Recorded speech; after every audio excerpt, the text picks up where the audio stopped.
নমস্কার বন্ধুরা, মেউলি রান্নাঘরে আজকে আমি করব পটলের খোসা বাটা চিংড়ি দিয়ে, কাঁচা আম দিয়ে আর নারকেল কোড়া দিয়ে। আগে আমি পটলের খোসাটাকে ভালো করে ধুয়ে নিয়েছি। এবার ওটাকে বেটে নেব। আম নিয়েছি 50 গ্রাম, ওটাকে আমি বেটে নেব। তখন আমি পটলের খোসাটা বেটে নিয়েছি, আমটা বেটে নিয়েছি। এবার আমি চিংড়িটাকে ছাড়িয়ে 200 গ্রাম চিংড়ি ছাড়িয়ে ধুয়ে নিয়েছি, পেঁয়াজ কুচে নিয়েছি, নারকেলটাকেও কুড়ে নিয়েছি। এবার আমি কড়াই গরম হয়ে গেছে, কড়াইতে তেল দিয়ে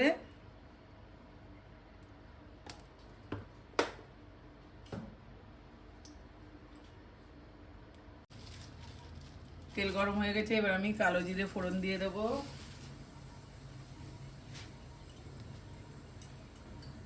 কয়েকটা কাঁচা লঙ্কা দিয়ে দেবো।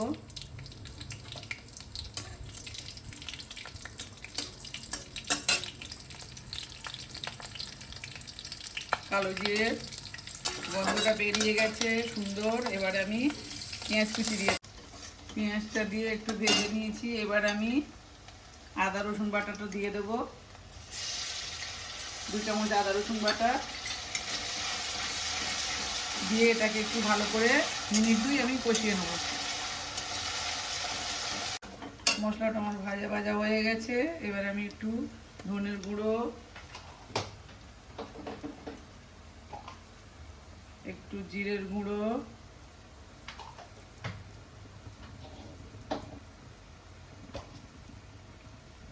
হলুদের গুঁড়ো 1 চামচ,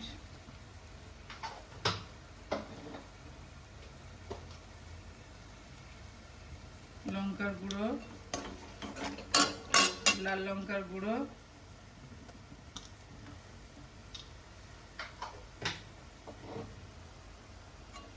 দিয়ে এটাকে একটু কষিয়ে এবার আমি এতে পটলের খোসা বাটাটা দিয়ে দেবো।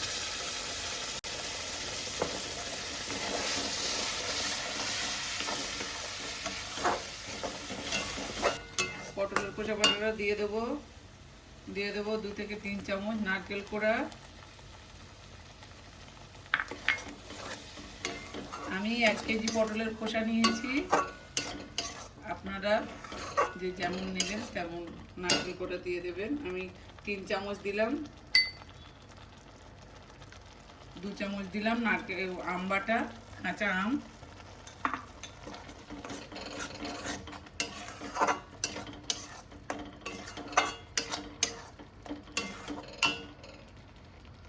দিয়ে এটাকে আমি একটু ভালো করে কষিয়ে নেব। এবার আমি দিয়ে দেবো এতে পরিমাণ মতো নুন,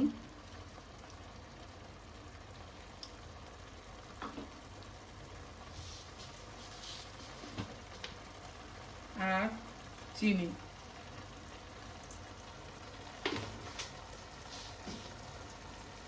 আর এবার দিয়ে দেবো ছাড়িয়ে রাখা চিংড়িটা, নুন হলুদ মাখিয়ে দিয়ে দেবো। দিয়ে এটাকে আমি মিনিট 10 ধরে কষিয়ে নেব। মিনিট 10 আমি কষিয়ে নিয়েছি। আমার পটলের খোসা বাটা চিংড়ি দিয়ে হয়ে গেছে। আপনারা বাড়িতে এইভাবে একবার বানিয়ে দেখবেন। ভালো লাগলে লাইক, কমেন্ট, শেয়ার করবেন। নতুন বন্ধুরা সাবস্ক্রাইব করবেন। এবার আমি এটাকে তুলে নেব।